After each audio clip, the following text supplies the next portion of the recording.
Hi, I'm Sinclair Ashman of Reverse Design. In advertising and marketing, we tend to think of brands as primarily visual in nature. However, the textual language of brands can be just as powerful, allowing the essence of a brand to remain in the memory long after the visuals have faded from view. This works in the same way as what's referred to as a musical earworm.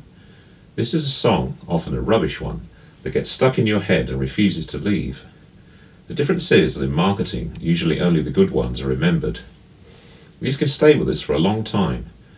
For example, did you know that BMW's Ultimate Driving Machine slogan dates right back to 1975? The reason it's still being used is because it still resonates with us today. Also, it's been constantly reviewed in order to remain credible. Also, it's memorable and it's distinctive. Here are some more. I'm sure you'll recognise the brands. Dirt is good. That's Persil. It is a U, The Independent. Just Do It for Nike. Vorsprung durch Technik for Audi. And Impossible is Nothing. That's Adidas. So what do all of the examples have in common? They're all relatively short phrases. They're easy to say, perhaps with the exception of Audi, and they're memorable.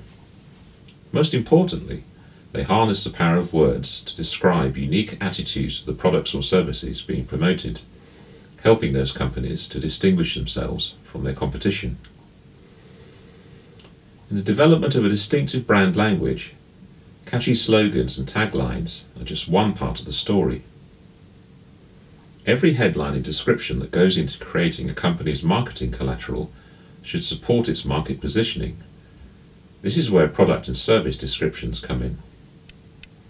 Here's some marketing copy for a book on creative thinking by Paul Arden, former Saatchi & Saatchi Executive Creative Director. Whatever you think the opposite is a daring attack on the way we look at our work and our world. Instead of the usual boring advice, Paul Arden offers daring quips, aphorisms, and paradoxes, all seeking to revise what we hold as our common sense. It will give you the confidence to take bigger risks and enjoy your work more than you can imagine. How do most people choose books? We stand in bookstores reading the descriptive copy. It's a publisher's best chance of grabbing and holding our attention and of influencing the buying decision. The above example would be enough to get me interested, perhaps enough to lead me to the till and part with some money.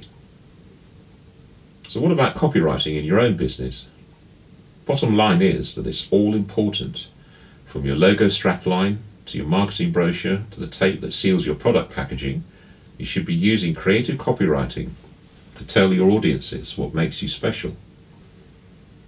For some useful tips on the basics of copywriting, just Google Chartered Institute of Marketing's top 5 tips on copywriting. In part 7, I'll be looking at the third area of brand language, the spoken word. See you then.